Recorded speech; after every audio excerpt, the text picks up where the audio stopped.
कृष्ण रत्न मालिका को हम सभी ने बहुत अच्छे ढंग से बात कर रहे हैं। आज अंतिम प्रश्न और उत्तर आप लोगों के सामने है। चिंतामणिरिव दुर्लभ मिहनन कथयामि चतुर्भद्रम् यं तद्वदन्ति भूयो विदुततमसो विशेषेण। चिंतामणिरिव दुर्लभं मिहनन कथयामि चतुर्भद्रम् यं तद्वदन्ति भूयो विदुततमसो विशेषेण।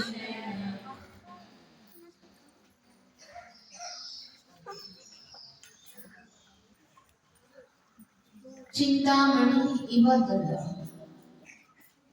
चिंतामणि रत्न के समान दुर्लभ ये है संसार में क्या है। तो ननु निश्चय से चतुर्भद्र चार भद्र है। प्रश्न किया था चिंतामणि के समान दुर्लभ चीज क्या है संसार में, तो उत्तर दिया चार भद्र है। भद्र हैं। अब आगे वाले श्लोक में बताएंगे कि भद्र चार कौन से हैं।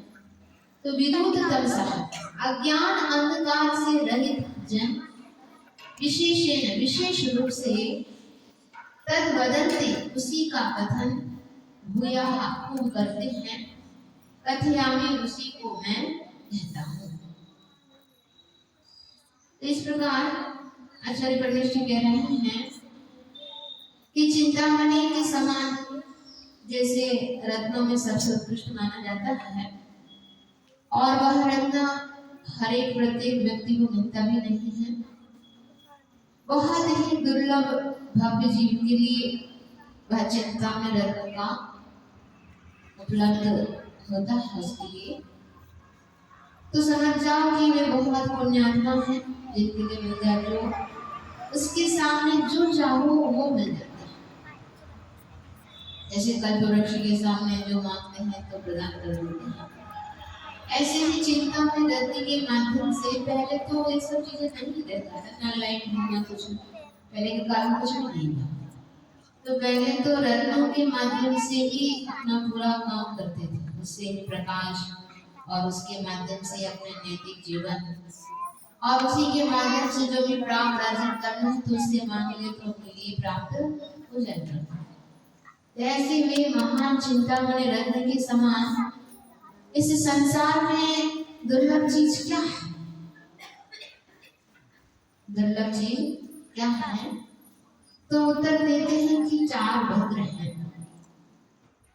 तो वो चार भद्र मैं नहीं कह रहा हूँ। तो अज्ञान अंधकार से रहित विशेष रूप से उसी कथन खूब करते हैं और उसी को मैं भी यहाँ पर कह रहा हूँ। मैं अपने मन से नहीं कह रहा हूँ, जिसका विवेचन और अन्य लोग भी खूब करते हैं, उसकी चर्चा करते हैं विशेष रूप से। तो उसी को यहाँ पर मैं भी कहता हूँ। अगले श्लोक में वो चार भद्र कौन से हमें देंगे, इसका पद्यानुवाद पढ़ लेते हैं। चिंतामणि समयमालोक में दुर्लभ जो क्या भद्र रहे। चिंतित वस्तु पुण्यवान को देते जो भद्र रहे। ज्ञानावरणी अंधकार को जिन भगवान ने दूर किया। बतलाए विचार भद्र धर्म कर्म से पूर किया। अब बताते हैं वे चार भद्र कौन से हैं। दानं प्रियवासहितं ज्ञानं गर्वं क्षमापितं शौर्यं त्यागसहितं च वित्तं दुर्लभमेतदप्यलभ्यते। तच्चतुर्भद्रम्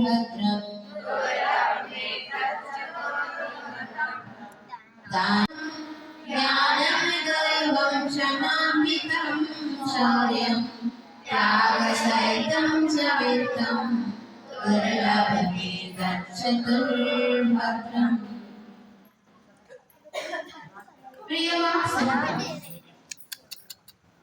प्रिय वचनों के साथ दान देना। अगर हम गर्व रहित ज्ञान होना, क्षमान्वितम क्षमा सहित शौर्य और त्याग सहितम त्याग के साथ वित्तम धन यह चतुर्भद्रम चार कल्याणप्रद दुर्लभ है। वे चार कौन से हैं जो तुम्हारे लिए कल्याण का कारण बनते हैं? तो सबसे पहले कहा क्या है? प्रिय वचन सहित जो दान है वो चिंतामणि रत्न के समान बहुत दुर्लभ है। दान तो बहुत सारे लोग देते हैं, लेकिन अच्छे अपने मन से और अच्छे वचन के साथ दान देने वाले बहुत कम होते हैं। जबरदस्ती में देना नहीं होता है, इसलिए यहाँ पर कहते हैं अच्छे वचन के साथ, भैया आपने हम लोगों के लिए और धन बढ़ा दिया है और हमारे ने तो आज बहुत खूब पुण्य कमा लिया है। आप लोगों ने हमारे लिए सहयोग बने या हमारे लिए आप क्या किया, आप लोगों ने अवसर दिया पुण्य कमाने का। इस प्रकार अच्छे ढंग से अच्छे वचनों के माध्यम से क्या देना है? दान देना है। क्या अपने मन से जब करता है तो किसी के लिए भार जरूरत नहीं लगता और अपने मन से करता है तो जल्दी चुका भी देता है। कहते हैं कि जितना तुम चुका सको उतना ही तुम दान दिया करो। अपने सक्षम से या अपनी शक्ति से ज्यादा दान बोलने से कुछ नहीं होता है। उसको दे भी सको तब वो दान महान दान देना, नहीं तो बाद में तुम्हें जबरदस्ती के माध्यम से देना पड़े। मन में बहुत विकल्प उठता है कई लोगों को, और कई बार कठिन वचन भी अपने मुख से निकल जाए तो समझ जाओ तुम्हारे दान से कोई फल नहीं मिला है। इसलिए जितनी शक्ति हो, जितना सक्षम हो, उतना ही दान देना, और वो भी अपने मन से और अच्छे वचनों के माध्यम से, प्रिय वचनों के माध्यम से दान देना सबसे उत्कृष्ट है। और जहाँ पर आवश्यकता है वहां पर करना ही चाहिए। एक बार एक राजा ने नियम बनाया कि हमारे द्वार पर जो भी व्यक्ति आएगा उसको बिना दान दिए भेजना नहीं, चाहे कितने भी लोग आ जाए। तो ये प्रतिदिन उसका काम था, और इस दान की वजह से पूरा लोग भी उसका नाम प्रसिद्ध हो गए। तो हर एक व्यक्ति वहां पर जाते हैं, और राजा को इतना समय नहीं है, वहां पर एक नौकर को लगा दिया कि जो भी यहाँ से जाएंगे उनको खाली हाथ जाने नहीं देना, ये पकड़ा देना, कोई भी दान उनको मिलना चाहिए। चल रहा था काम। तो वहां पर एक साधु जी पहुंचे, और साधु को देख करके उन्होंने कहा कि आपको क्या चाहिए बताइए, हम देने के लिए तैयार हैं, यहाँ से कोई खाली हाथ जाते नहीं है, आपको क्या चाहिए बताइए। तो उन्होंने कहा कि दान लूंगा, लेकिन तुमसे नहीं, मैं राजा से ही लूंगा। मैं तुमसे नौकरों से क्या दान लेना, जो देता है उसका मुख भी तो देख ली कैसा है, उस व्यक्ति से ही लूंगा मैं जो दान देता है, जिसका नाम है। तो जब नौकर ने जाकर के अंदर कहा राजा से, एक साधु जी आए हैं, वो तो कहते हमसे नहीं लेंगे, वो तो आपसे ही लेंगे, चलो बुलाओ। और जो ही पहुंचे साधु जी उनको लिए नमस्कार किया, राजा ने और कहा कि बताइए जो आज्ञा हो आपकी। तो उन्होंने कहा मैं दान तुमसे ही लूंगा, तुम दोगे क्या? तो उन्होंने कहा कि आप जो हमारे सक्षम के अनुसार आएगा तो हम देंगे, आप बता तो दीजिए क्या देना। तो उन्होंने कहा कि ऐसा दान दो जिससे मुझे स्वर्ग मिल जाए, ऐसा दान दो जिससे मुझे स्वर्ग मिल जाए। तो कहा, राजन ने कहा कि साधु जी मैं आपकी बात समझ नहीं पाया, आप थोड़ा सा विस्तार कर दीजिए। तो उन्होंने कहा कि तुम दान तो बहुत देते हो, लेकिन उस दान की वजह से आज कई व्यक्ति ऐसे हैं जो क्या बने हैं, निकम्मे बने हैं। वो भिखारी तुम्हें भीख मिल जाता है तो बिल्कुल निश्चिंत होकर के यही काम करता रहता है, बल्कि तुम्हें ये करना चाहिए कि उस दान देने की अपेक्षा, उसको व्यसनों की फंसाने की अपेक्षा, तो उसके लिए कुछ रोजगार दे दो, उसके लिए कुछ काम दो, और स्वाभिमान के माध्यम से अपना स्वयं कमाए। और उसके देने से वे निकम्मे बन जाते हैं, कुछ काम करते नहीं, और आगे जाकर के क्या मालूम वो तुमने जो पैसा दिया उसका क्या उपयोग में लाता है। अगर तुम्हारा दान बेकार चला जाए तो उसको लगा कि राजा को कि वास्तव में सही बात है कि मैं आज से जो भी दरबार में आएगा अगर पैसा मांगेगा तो नहीं देगा। अगर उसके लिए कोई कमी या गरीबी हो तो उसके लिए मैं काम करवाऊंगा और उसको स्वाभिमान के माध्यम से अपने पैसे से उसका भोजन करा। तो ऐसे दान देने वाले बहुत रहते हैं, लेकिन सच्चा उपयोग जहाँ पर होना चाहिए वहां पर देने वाले बहुत कम रहते हैं, और अपने प्रिय वचन के साथ देने वाले भी कम रहते हैं।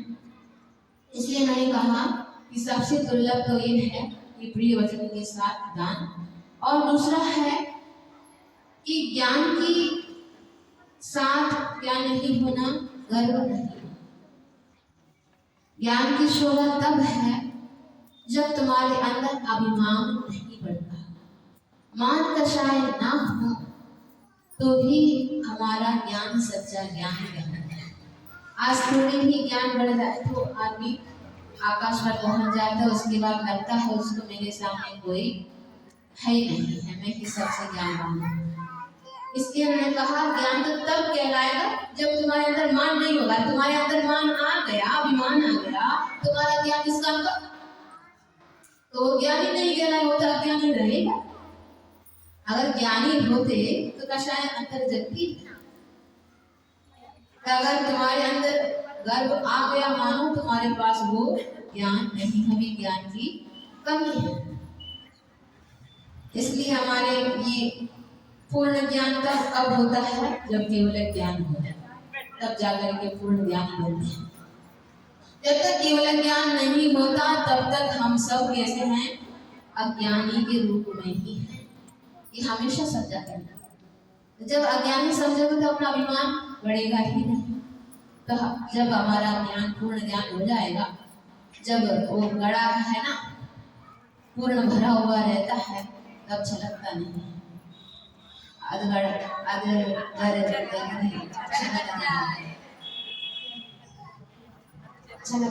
ऐसे ही अब अधूरा ज्ञान में कषाय जग जाती है। इसलिए उन्होंने कहा ज्ञान की शोभा तब है जब तुम्हारे अंदर विनम्रता हो और गर्व से रहित हो। और तीसरा कहा है कि शौर्य के साथ क्षमा। शौर्य मतलब होता है एक पराक्रम। कई लोग के अंदर है, कई शक्तियां हैं, सबको हरा देने की शक्तियां हैं, लेकिन तुम्हारे अंदर क्षमा नहीं हो तो किसका का? इतनी शक्तिशाली तुम कहलाते हो, 100 योद्धा को भी हराने की शक्ति तुम्हारे पास है, लेकिन एक व्यक्ति को क्षमा करने की शक्ति तुम्हारे अंदर नहीं, फिर उस शक्ति का क्या प्रयोजन?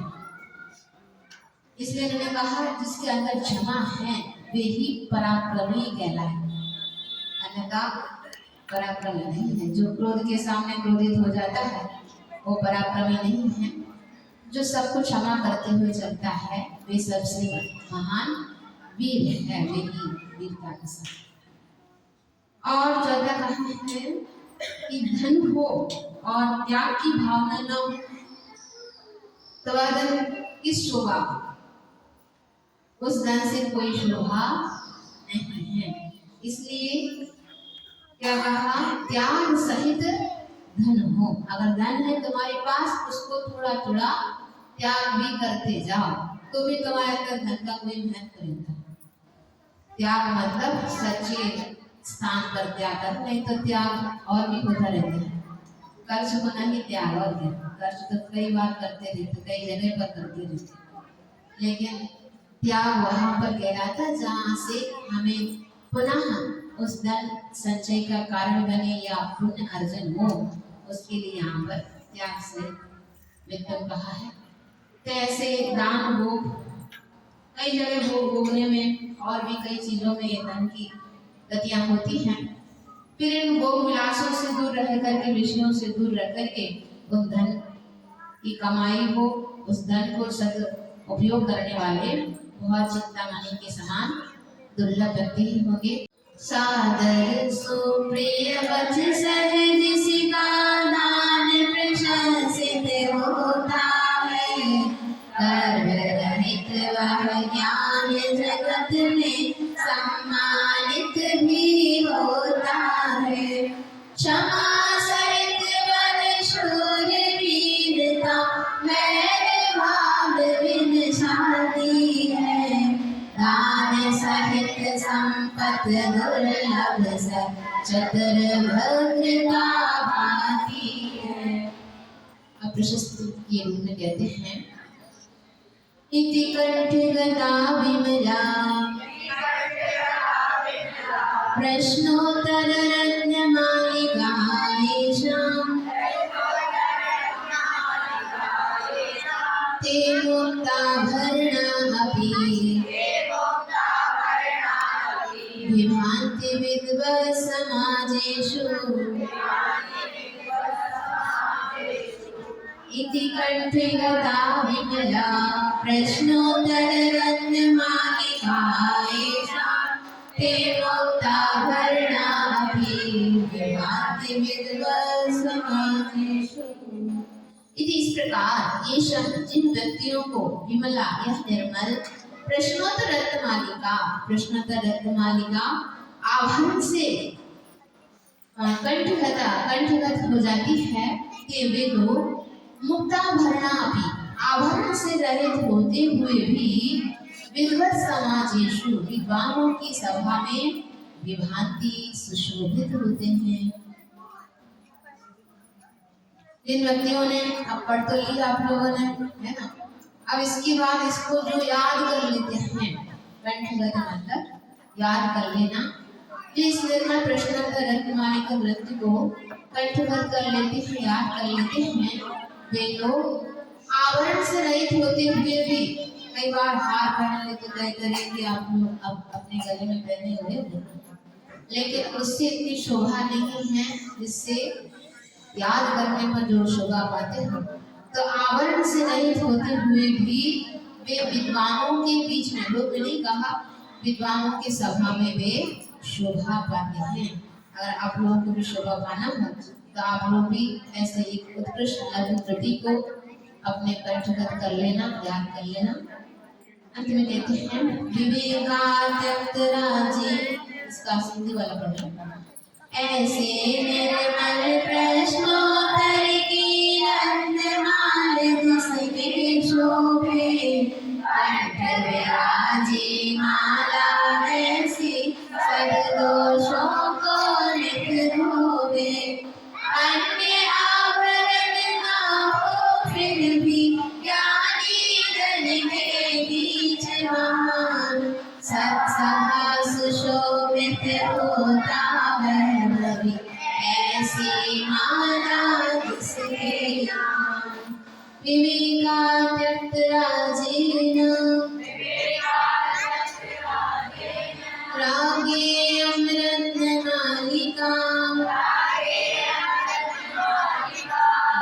रचितामोघवर्षेण सुधियां सदनं कृतिः विवेकात्यक्तराजेन रागेयं रत्नमालिका रचितामोघवर्षेण सुधियां सदनं कृतिः। विवेक से त्यक्त राजा ने जिन्होंने राज छोड़ दिया है। राज्य उस राजा अमोघ वर्ष के द्वारा सुदिया बुद्धिमानों के लिए सब अलंकृति उत्तम आभूषण रूप एवं प्रकृति रचिता रची है। पहले भी अपन पढ़ के आए थे। इस श्लोक से और स्पष्ट हो जाता है कि इस कृति को जिन्होंने विवेक से अपना बुद्धि से काम करके राजपाट में रहने के बाद भी राजा होने के बाद भी जिन्होंने वैराग्य धारण करके राज छोड़ दिया और उसके बाद निराश बने, ऐसे अमोघ वर्ष के द्वारा यह आभूषण स्वरूप कृति रची है। इसको बुद्धिमानों के लिए पहनना चाहिए और धारण करना चाहिए। इस प्रकार पद्यांत वर्णन कहते हैं।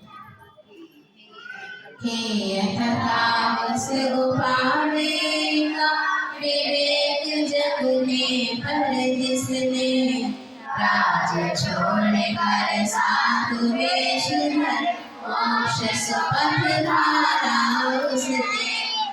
ऐसे अमोघ वर्ष राजा ने रत्नमालिका रच डाली। ऐसे भोजन की माला जग में ख्याति शुभ पाली। राष्ट्र गुण के नृप रहे अमोघ वर्ष महान। सिरजिन सेना चार के बने श्रेष्ठ थे जान। सहस्र वर्ष के पूर्व की घटना रही महान। राजपाट को छोड़कर यतिवर बने सुजान। राज त्याग व्रत धार कर जगा विवेक विशाल। प्रश्नोत्तर शुभ रत्न की माला रची खुशहाल। नीति सुवाक्य विचारे बड़े बड़े आचार। जीवन परिमल शुभ बने चारित्र पाए निखार। मध्य प्रांत में शोभता नाम शास्त्र पुरजान। सागर की शुभ शान है आचार्य प्रधान।